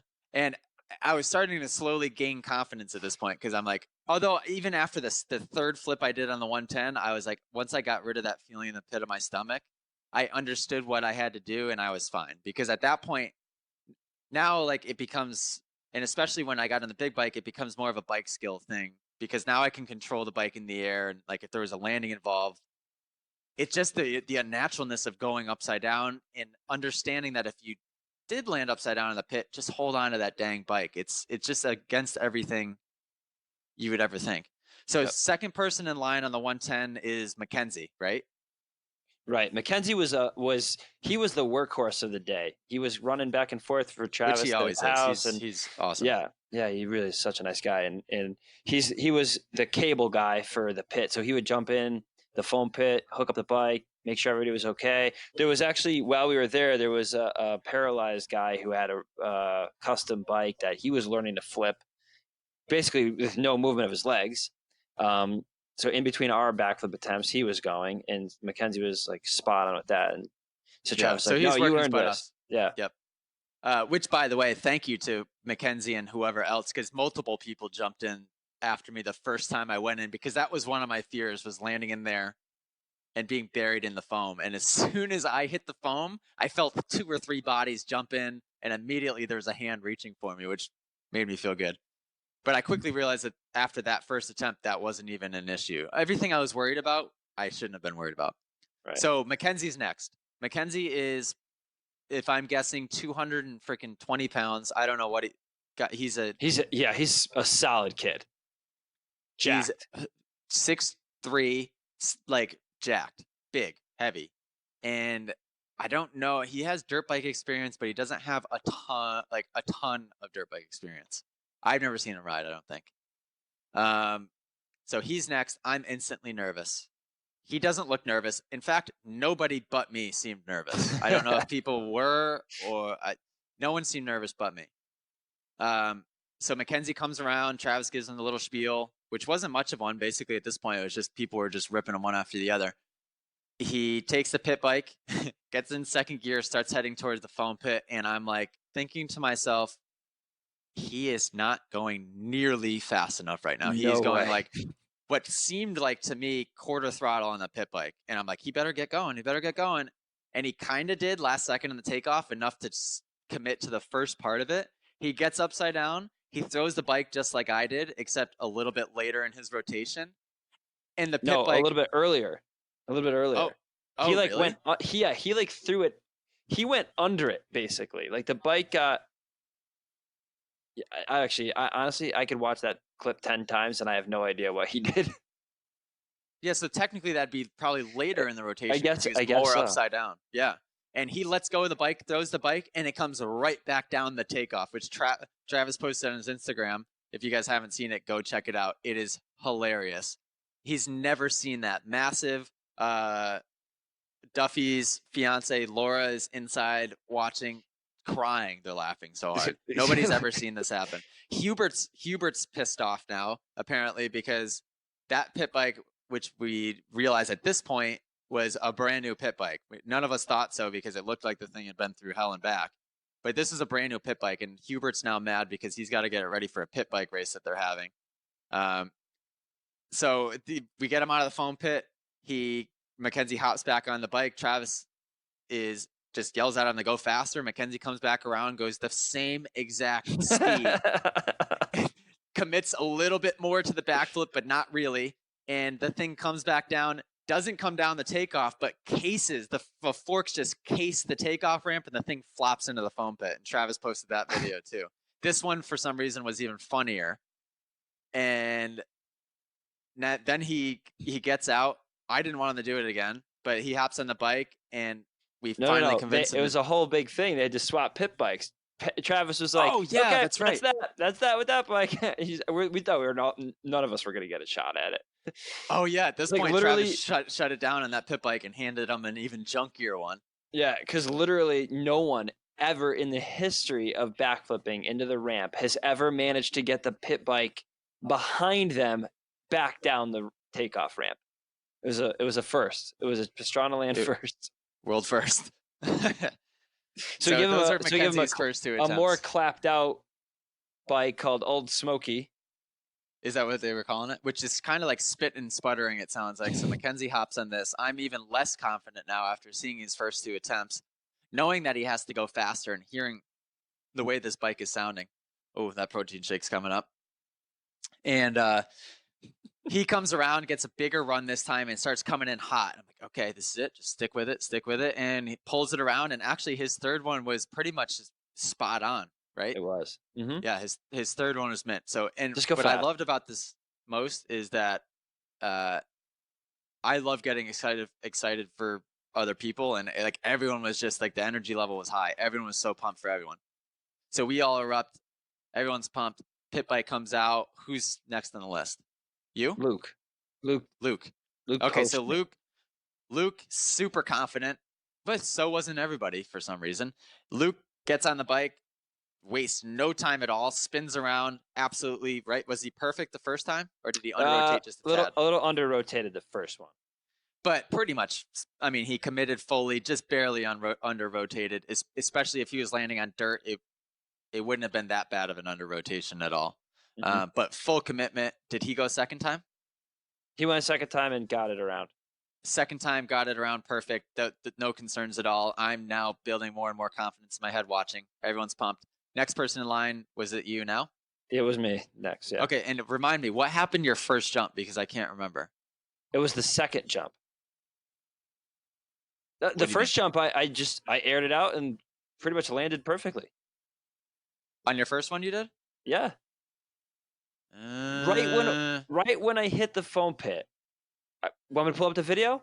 Oh, yeah, you did kind of what I did, except you bailed later. You let go of the bike with your hands and arms, but you had already rotated. Right. Okay. Yep. And then did you do it a second time, or did you not? I did. That was the one that you took the video of. Oh, right. So I went to go turn around, and I come in, and I go to hit it, and you're standing in the middle of the takeoff. That scared me. Yeah, because Ross was in the foam pit, which I don't know why he didn't get out of it sooner than he did, but he was in there, I think, adjusting the foam, and you were in the zone, just dead eyes on like the middle. Must have been the middle of the takeoff, because I'm on the top of the takeoff trying to get you to stop, and you saw me when your front wheel was like at the bottom of the lip. Yeah. And I'm like, oh Jesus! And I just barely saw his head in the foam pit behind you. Oh my God, poor Ross would have been killed. Because that's the thing in the foam pit too. Like if he saw you coming and tried to get out of there, you move like a sloth when you're in the foam pit. Yeah, you can't. It's like impossible to get anywhere. Yeah. So we get Ross out. You do your second one, from what I remember, was totally perfect. And you went pretty far and fast too, because I think I was filming that at the back end of the foam pit. Yeah. And that ultimately ended up being the key, was go a little bit faster than what you felt like was right. Because Travis was correct in saying that second gear on the 110 from the quarter pipe lip, I was just gonna say you couldn't go too fast, but the next thing I say is gonna go against that a little bit. But you're not gonna street bike Tommy and overshoot the pit. And you did a great job of that. And then who was next after you? Drake's? Was it? Or Or was Brit. it Brittany? I don't remember. I think it was actually it might have been Brittany. So Mackenzie's girlfriend Brittany gears up, who is a professional rider. She's also built strong. Would beat the crap out of me for sure. Gets on the pit bike. Again, seems super confident. Gets the thing second gear. Gets even a bigger run than anybody's got yet, and comes hauling ass into the takeoff of this jump. And I instantly am like, oh my God, she's going way too fast. Not too fast as in she's going to overshoot the foam pit, but the problem with the quarter pipe is even on a pit bike, when you're going that fast, it's too short and too steep of a transition to where when you hit it that fast, there's basically two things that can happen. You're either the suspension's going to completely deflect you and you're going to go hard right or hard left, or it's going to like give you this crazy push through and you're going to like soak it up or scrub it, none of which are good for a backflip. So she muscles through this thing wide open, muscles through the takeoff. The bike pushes through perfectly straight as if she's just scrubbed the jump. And then she tries to lean back and commit to the flip. Yeah. But I will give it to her. She never let go of the bike and she kept looking back, right? But she landed completely upside down. No, right? I think she landed almost like the bike completely vertical, her on her back. It wasn't until the later attempt. Wow, okay. She just went really far. But she didn't let go and she kept looking back. She did not let go. She held on. Every time she tried to go a little slower, and then she got it figured out, right? Right. I think on her third or fourth try, she got it. And then, yeah, that was hysterical. And then Dave Drake's fully geared up, chest protector, full gear. Everyone else, by the way, was just other than me, I was in my gear all day. Just had like, Bryce, you put my boots on, knee pads, and a helmet, and I think that was it. Some people just had sneakers and a helmet. Yeah, I wasn't down with getting it to the shin. Right. I would have put something on my knee just because I'm all too familiar with things hitting my shins. So Dave Drake gets geared up, no hesitation. Full kit. Comes around, comes at it with good speed, launches basically a perfect flip, under rotates a tiny bit. But then again, if there were a landing there, that would have been basically the rotation you want. So when you land flat in the pit, which looks the coolest going into the pit, if you imagine putting a dirt landing there, that's not level. So you would actually be over rotating. So Dave gets it absolutely perfect. Everybody loses their minds. He gets a first try. Super, super cool. And then after Dave went, now it's my turn on the big bike, which I didn't know would happen because all of this is kind of taking so much time that I thought maybe I'd gotten away from having to do it on the big bike. Now we're like, all right, pull out the 199 Suzuki.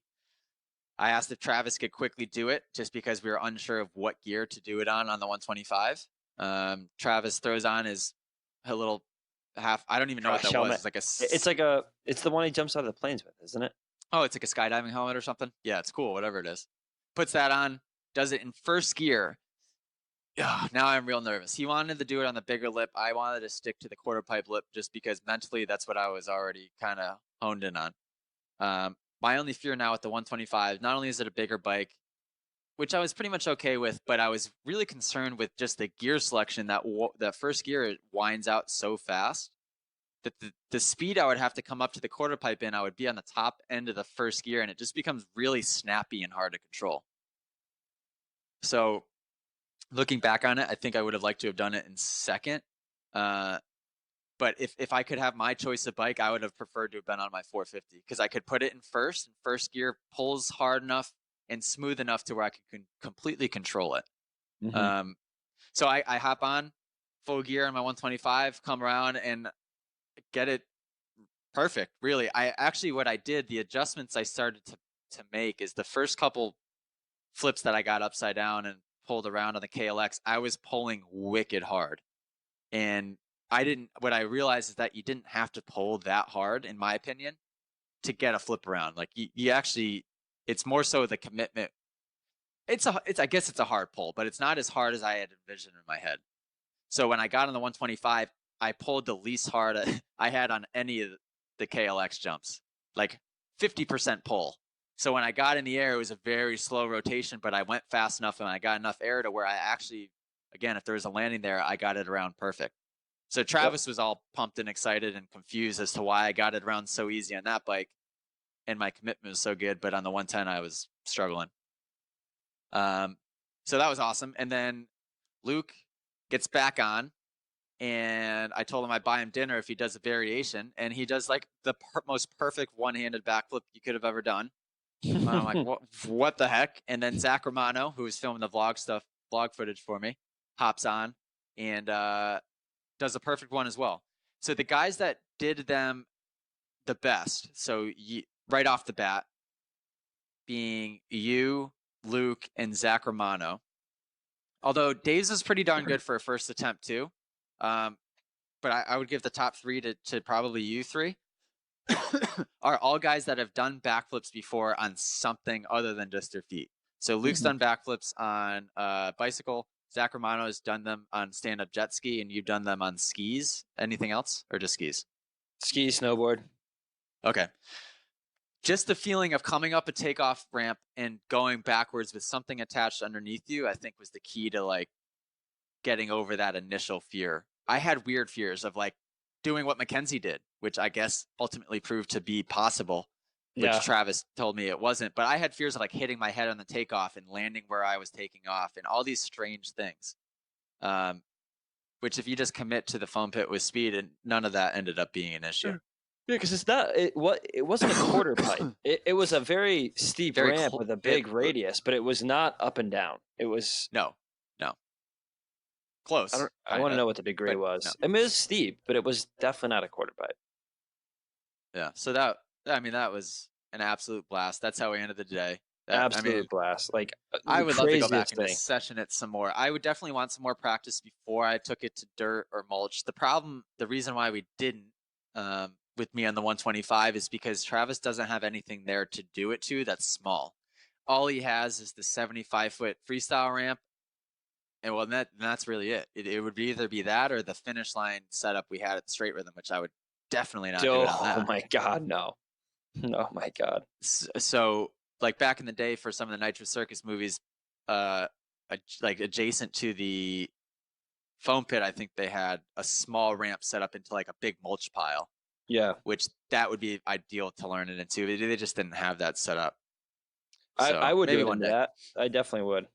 Yeah, I would too, but it would take me, I would want probably, I don't know. I would say in 4 to 5 more jumps into the foam pit on the big bike, I would have been comfortable getting the timing down. The rotation was no longer an issue, but spotting the landing and tapping the rear brake and controlling the rotation, that would have taken a couple more tries for me to get dialed in. My biggest fear when going to dirt would not have been under rotating. It would be over rotating. 100%. And landing right on my tailbone. Because the way most of us were landing into the foam pit, that's what would have happened when we went on dirt. Yeah, because we were going for the perfect execution to 2 wheels, and that's obviously not how you're going to be landing. Like if we were really doing that, we would have severely over rotated because you're essentially stepping up into a foam pit. You're not, it's not, your landing isn't below you. It's above you, basically. So it looks good. So it looks good when you do it into the foam pit level, but that would be way over rotated. Yep. But dude, it was so much fun. So crazy, man. So crazy. Thank you for bringing me along. It was, I don't know how I could ever repay you. I just was happy to have everybody there. Everybody was like,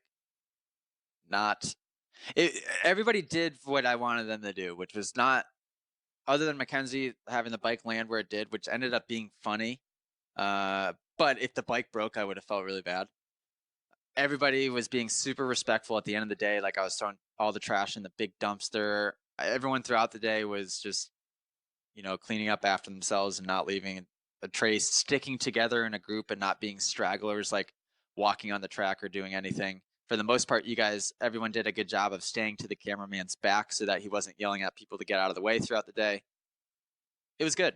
I was pretty stress-free, and I was worried that going into that, I was going to be stressed out and anxious the whole time about having a little entourage there, but it was great. And like I told you, obviously, you would have been one of my first picks of people that I wanted there anyhow. So thanks, buddy.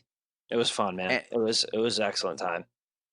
Yeah, and everyone there had a purpose. You know, it was like, obviously, you're like with the podcast, and we're able to tell a crazy story about it. And you're one of my best friends. Luke was taking awesome photos. We had Jesse doing the main video. We had Zach doing the vlog video. We had the bike owner there, suspension guy there, mechanic, and then my brother. Of course, I'd love to invite the whole, you know, all the group chat buddies and everything like that. But it was just, we had the essentials there. So it was a blast, and it's just starting to set in, because last night I get home and Allie's laying in bed, and it's not like I can hop my phone and just like start to reminisce. I just put my phone on the charger, and even though it was killing me, I went to bed. So she went to work this morning, and then I was finally able to start going through some photos and videos that were taken on my phone just so I could see. I really haven't come down yet. It's so weird to try to be a functional human being again and not like you're almost insulated from all reality over there, because everybody over there is always doing something cool. Clearly, I mean, their job is to do what they're doing, you know, so they're not like punching a clock anywhere and then coming in their free time. It was, you know, a Monday and a Tuesday, and they're just hanging out at Travis's house all day, doing cool shit. So that's awesome. So to come back to reality now, it's like, what do I do? Yeah, and for me, humble brag here, my life has a lot of cool moments like that. So for me, it's like just trying to be present and enjoy them. And I think I did a good job of that the past couple of days, because a lot of things happen so quick and they're over so quick that sometimes it's just like, what just happened? Yeah. But I was able to actually enjoy it, which I was proud of myself for doing that. And what's cool is like, dude, the event hasn't even happened yet. It's almost taken pressure off, because all of that was so cool, and the video is going to be so cool that the experience has kind of been made, that I don't feel the pressure so much at the event now. Although after riding one of the KTMs that I'll be racing, I am extremely confident. I don't feel that much pressure, so should be fun. Cool, man. Well, everybody, we hope you enjoyed that story. We wish you were there. If you ever get a chance, somehow or another, don't break in. We don't recommend that. Although we might sell the garage code online, part of a giveaway or something. No, dude, it's just everything. For those listening who ever wanted to go there, it is everything you could possibly think it is. If you watch Nitro Circus, if you've watched action figures, if you've seen any clips on YouTube and been like, damn, that looks cool. It is that cool plus some. It's just, dude. And then at the end of the day, Street Bike Tommy comes over, and we all caravan to his barbecue place down the road and have dinner with Street Bike Tommy at his restaurant. Yeah. I totally forgot. Like, how funny is that? I know.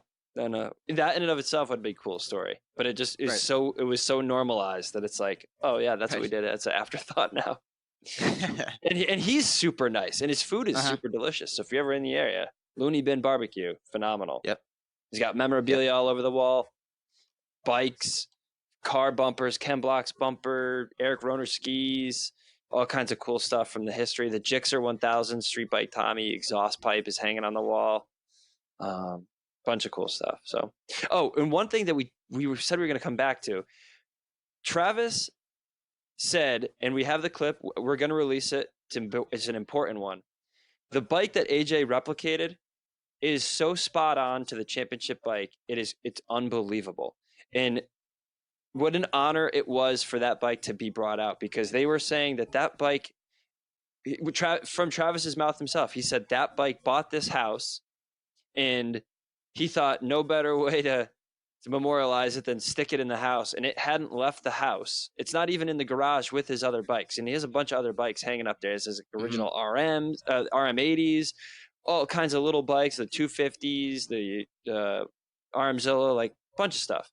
But that bike in particular hasn't left the house in, what do you say, 15, 16, 17 years? Yeah. And they brought it out, and they staged it up next to... and literally brought it down and literally dusted it off.